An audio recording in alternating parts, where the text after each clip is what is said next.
지난 시간에 구원의 신비에 대한 말씀을 드렸습니다. 하나님께서 온 이스라엘 백성을 구원하시고 이 세상 모든 사람들을 구원하시고 또 길가에 뒹구는 돌멩이 하나까지도 모든 만물까지 다 구원하신다. 그런 말씀을 드렸죠.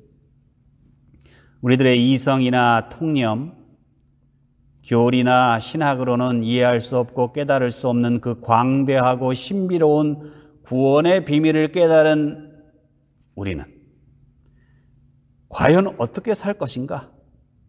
로마서 12장은 전체가 구원받은 그리스도인들이 어떻게 살아가야 할지를 다음과 같이 말씀하고 있습니다. 첫 번째, 구원받은 그리스도인은 자신의 몸을 거룩한 산제사로 드립니다. 본문 1절에 그러므로 형제들아 내가 하나님의 모든 자비하심으로 너희를 권하노니 너희 몸을 하나님이 기뻐하시는 거룩한 산제물로 드리라. 자, 우리 몸이 어디서 왔다고요? 하나님이 만드셨죠. 우리 영혼이 어디서 왔다고요? 하나님으로부터 나왔지요. 우리 인간의 영혼이 영원하기 때문에 우리는 어디로 돌아간다고요? 영원하신 하나님께로. 그리고 우리 몸은요, 땅으로 가지만 하나님이 만물을 다 또 돌아오게 하신다고 그랬죠. 그러니까 결국은 우리 몸도 다 하나님께로 돌아가요.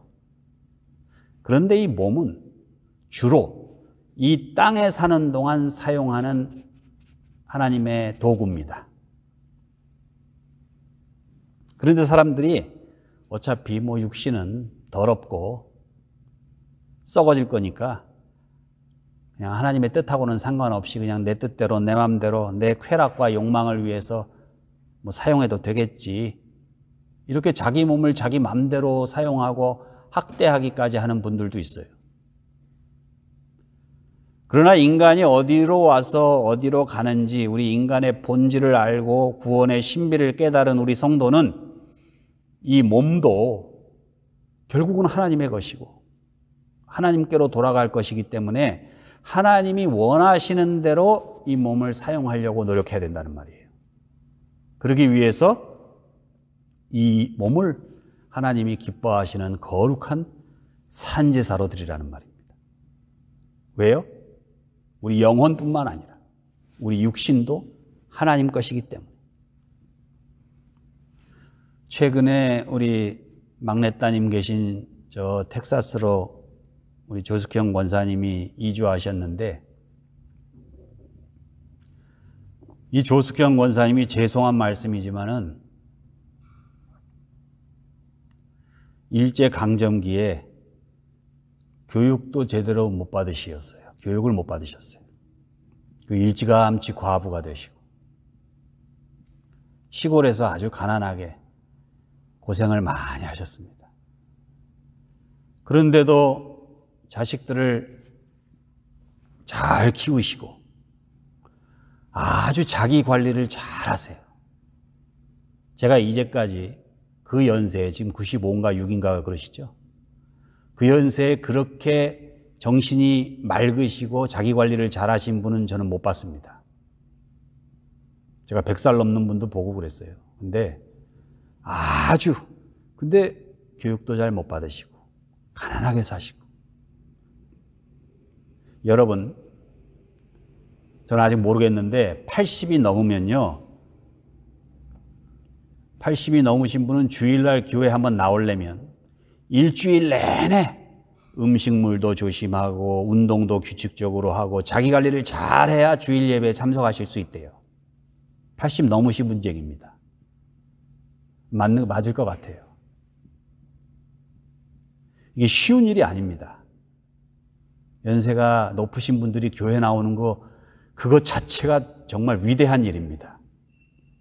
그런데 그 연세에 해마다 산에 도토리를 따러 가세요. 도토리를 따가지고 그걸 다듬어서 말리고 말린 것을 갈아서 도토리 가루를 만들어가지고 그것을 묵을 쑤어가지고 교회 창립 기념주일, 추수감사주일, 성탄주일이 되면은 그 묵을 쑤어서 묵무침을 가지고 오시는 거예요. 근데 그 맛이 한국에서 먹던 맛이에요. 아마 우리 교인들은 다 그 맛을 기억하고 아마 묵을 먹을 때마다 조숙형 권사님을 생각하실 겁니다. 제가 이제 신방을 하면은 그 집에 가면은 그냥 동네 할머니들이 다 모여 있어요. 왜 모여 있냐? 그 조 권사님이 식사 대접하는 거예요. 아침, 저녁, 점심 국을 끓여가지고 밥 해가지고 거의 매일. 오셔서 식사하시는 분들은 좋지요. 근데 그걸 대접하는 조숙형 권사님은 얼마나 번거롭습니까? 나이도 제일 큰 언니인데. 그래서 저는 미국에 오셔서 자식들 다 한국에 있고 제일 가까이 사는 딸이 텍사스에 있는데 외로우시니까 그런가 보다 그랬어요. 그런데 한국에 계실 때부터 그 시골에 같이 계시던 분을 제가 그분 얘기를 들으니까 한국에서도 그랬대요. 한국에서도 동네 어르신들 밥해서 먹이고 이웃집에 일이 있으면 제일 먼저 와서 도와주고 그렇게 100살이 가까워질 때까지 이웃을 위해, 가족을 위해, 교회를 위해, 우리 주님을 위해 자기 몸을 거룩한 산제사로 드렸다고 저는 믿습니다. 멀리 가셨으니까 제가 맘 놓고 얘기하는 거예요. 계실 때는 저는 남의 앞에서 칭찬 낯간지러워서 못해요. 사도 바울은 고린도전서 6장 19절 20절에서 이렇게 말씀합니다. 너희 몸은 너희가 하나님께로부터 받은 바 너희 가운데 계신 성령의 전인 줄을 알지 못하느냐. 너희는 너희의 것이 아니라 값으로 산 것이 되었으니 그런즉 너희 몸으로 하나님께 영광을 돌리라.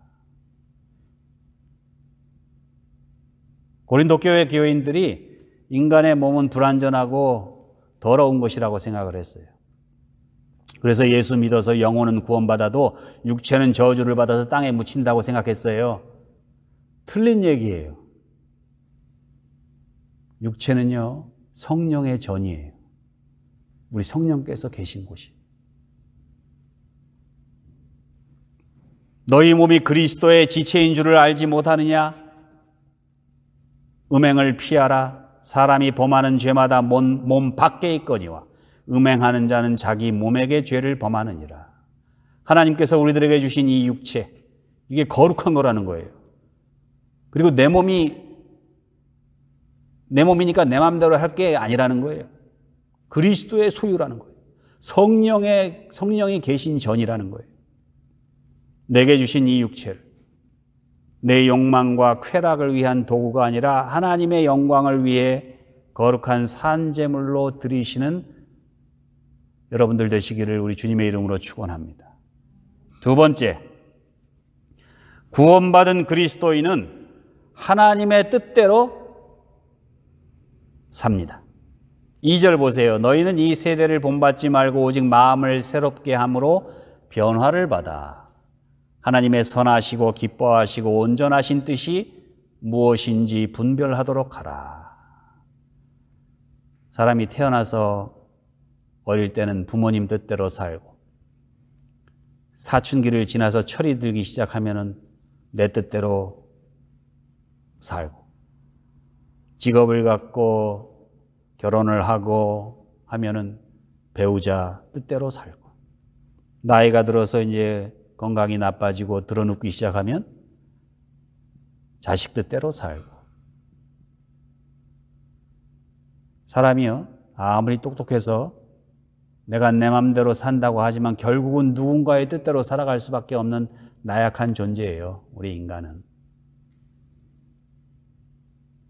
그러나 우리 하나님의 은혜로 구원받은 우리 그리스도인들은 하나님의 뜻을 분별하고 그 하나님의 뜻대로 살려고 노력하는 사람들이에요. 내가 어디를 가려고 하고 내가 뭘 하려고 하는데 그게 하나님 뜻인지 아닌지, 그게 하나님 뜻인지 내 뜻인지, 헷갈릴 때가 있죠. 하나님의 뜻이 내 뜻하고 맞으면 얼마나 좋겠어요. 그러나 때로는 나는 이걸 원하는데 하나님 뜻은 아닌 것 같아요. 이럴 경우가 많아요. 내가 하려는 일이 나한테 이익도 되고 내 기분도 좋고 하지만은 아무리 생각해봐도 하나님의 뜻은 아닌 것 같아. 많은 사람들은 그게 하나님 뜻인지 내 뜻인지 마귀의 뜻인지 관심도 없어요. 그냥 대충. 그런데 우리 그리스도인들은 어떻다고요? 이게 하나님의 뜻인지 내 뜻인지 잘 분별해서 내 뜻이 아무리 기분 좋고 이익이 돼도 하나님의 뜻을 선택하는 사람이 그리스도인이에요. 근데 이게 쉽지 않아요. 지금 이 순간에는 이게 하나님의 뜻이라고 믿고 했는데 나중에 시간이 지난 후에 되돌아보니까 그게 하나님 뜻이 아니었어. 이런 경우도 있어요. 그런데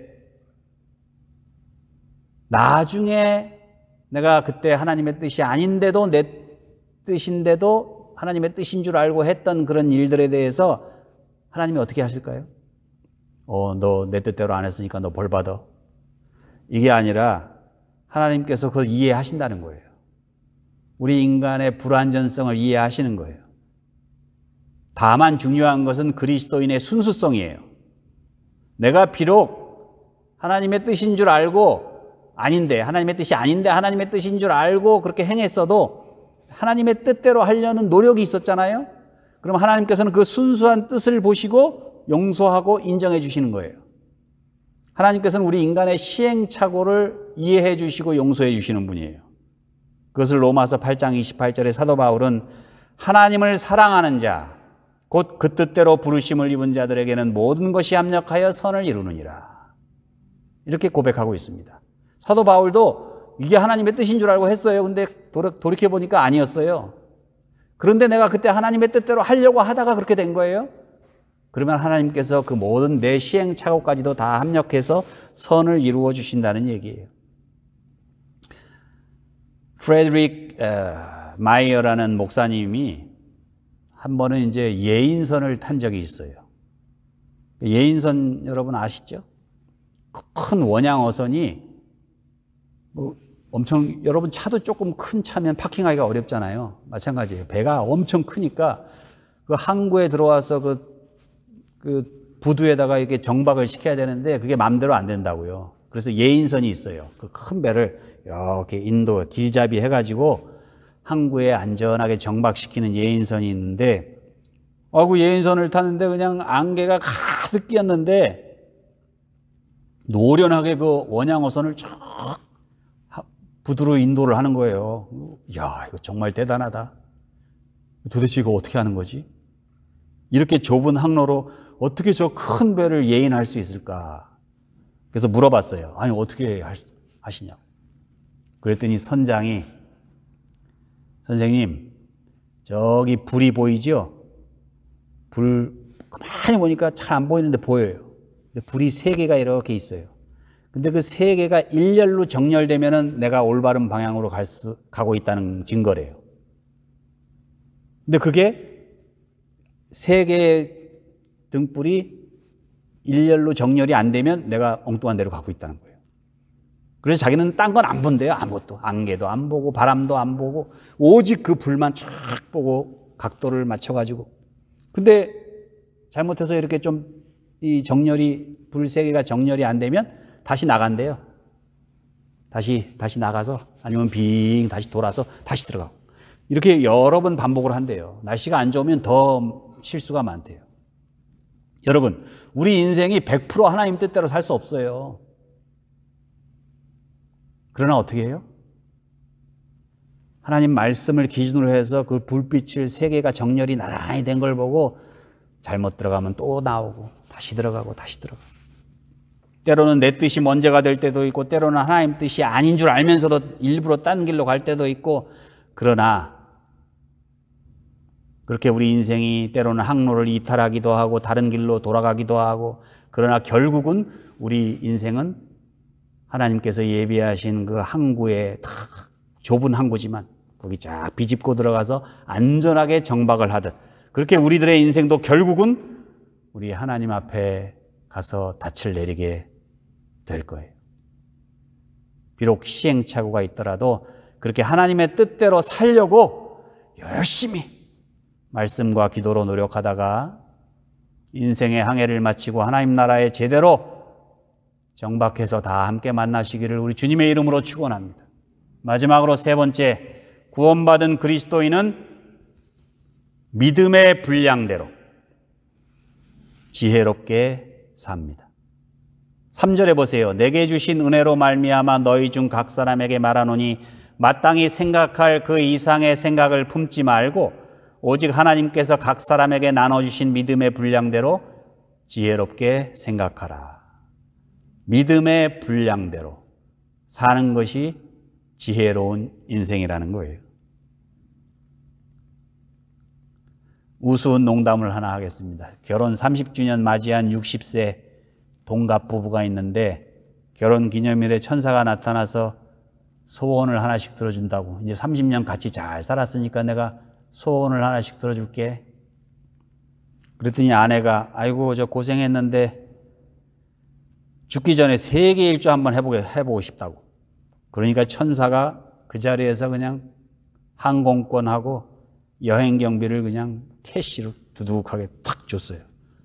그랬더니 아내가 얼마나 신이 나는지 그렇게 소원을 들어주니까 남편이 그 아내의 소원이 이루어지는 걸 가만히 보더니만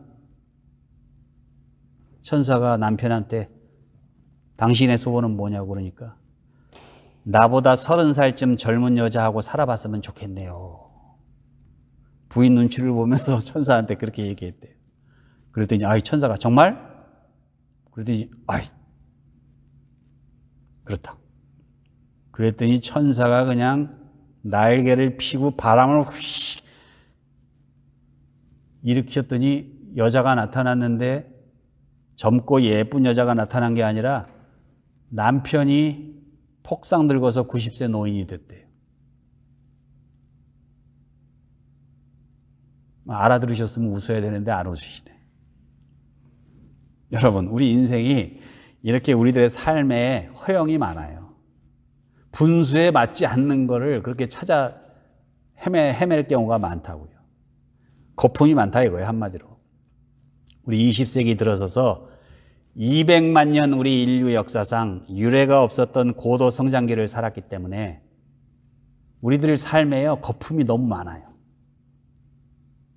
정부도 그렇고 기업도 그렇고 교회도 그렇습니다.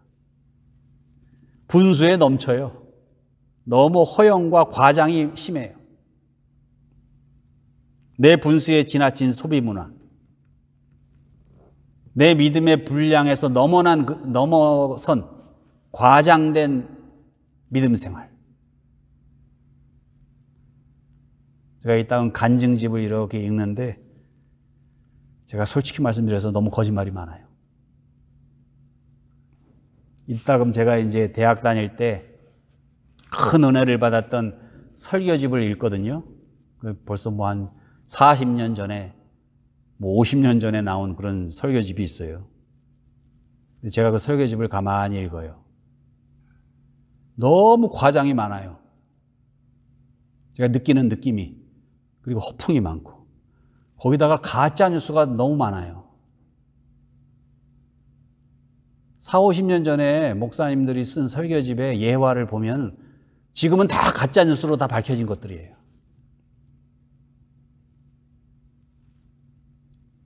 우리들이 한동안 너무 들떠서 분수에 넘치는 꿈을 꾸고 분량을 넘어서 기대를 가지고 소망을 가지고 그걸 믿음이라고 생각했어요. 허세를 부리고. 저는 이거 반성해야 된다고 생각해요. 저를 비롯해서. 여러분, 교회가 주어진 사명을 감당하지 못하는 것도 잘못하는 거지만 교회가 분수에 넘치는 일을 하는 것도 잘못하고 있는 거예요. 하나님께서 내게는 분수에 넘쳐서 주시지 않는 것, 그런 은사들을 받으려고 너무 많은 시간 애쓰고 하나님께 쫄르고 그런 경우가 많아요. 하나님께서 내 인생에는 허락지 않으신 것을 얻으려고 수단과 방법을 가리지 않고 그러다 보니까 죄를 짓게 되고 내 인생이 파탄하는 경우도 있어요.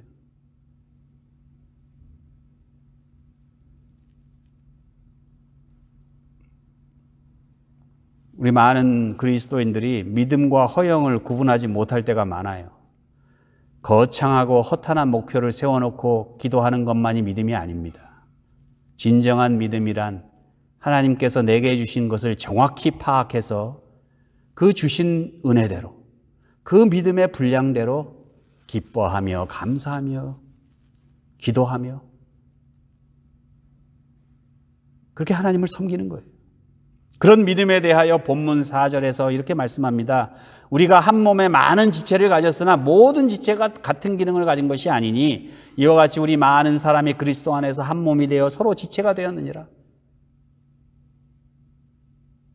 내게 주신 것이 많으면 그걸 나누고 또 내게 부족한 것은 다른 사람들이 또 도움을 받고 우리에게 주신 은혜대로 받은 은사가 각각 다르니 혹 예언이면 믿음의 분수대로 혹 섬기는 일이면 섬기는 일로 가르치는 자면 가르치는 일로 위로하는 자면 위로하는 일로 구제하는 자는 성실함으로 다스리는 자는 부지런함으로 긍휼을 베푸는 자는 즐거움으로 할 것이니라. 얼마나 소박합니까? 내가 할 수 있는 일, 내게 주어진 일, 그걸 소박하게 하는 거예요. 남의 일 탐내지 말고. 다양한 지체가 있고 다양한 은사가 있어요. 그 분량과 분수가 다 달라요, 사람마다. 하나님이 내게 이만큼 재물을 주시면 그 재물에 맞는 삶을 사는 거예요. 기뻐하면서 행복하게. 거기에 맞는 헌금도 드리고 거기에 맞는 소비도 하고. 여러분, 재물이 많다고 큰 일을 하고 하나님께 큰 영광을 돌리고 하지 않습니다. 더 행복한 것도 아니에요. 직업도 마찬가지. 내가 좀 편한 직업을 갖고 있다고 더 행복하지 않아요. 내가 힘들게 육체 노동을 한다고 해서 더 불행한 거 아니에요. 교육을 많이 받으면 더 행복해요? 교육을 받지 못하면 불행해요? 제가 조숙형 권사님 말씀드렸잖아요. 얼마나 행복하고 단란하게 동생들 밥해 먹이면서 행복하게 사셨는지 몰라요.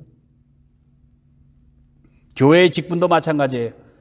기회가 주어지면 열심히 감당하면 되는 거고 기회가 주어지지 않았다면 섭섭해할 거 없어요. 아유, 하나님이 내게 오히려 책임을 좀 덜 경감시켜 주셨네. 감사하네.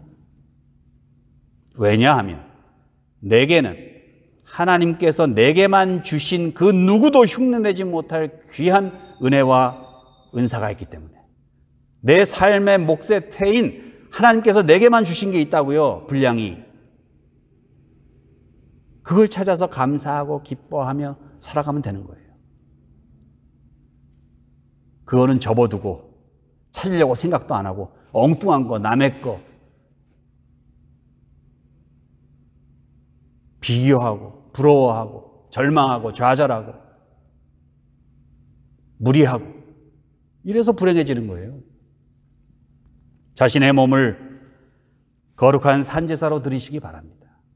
비록 시행착오가 있어도 하나님의 뜻을 분별하려고 애쓰며 사시기 바랍니다. 내게 주어진 믿음의 분량대로 은사의 분량대로 지혜롭게 사시기를 바랍니다. 그리하여 하나님 앞에 부끄럽지 않은 우리 구원받은 그리스도인 되시기를 우리 주님의 이름으로 축원합니다.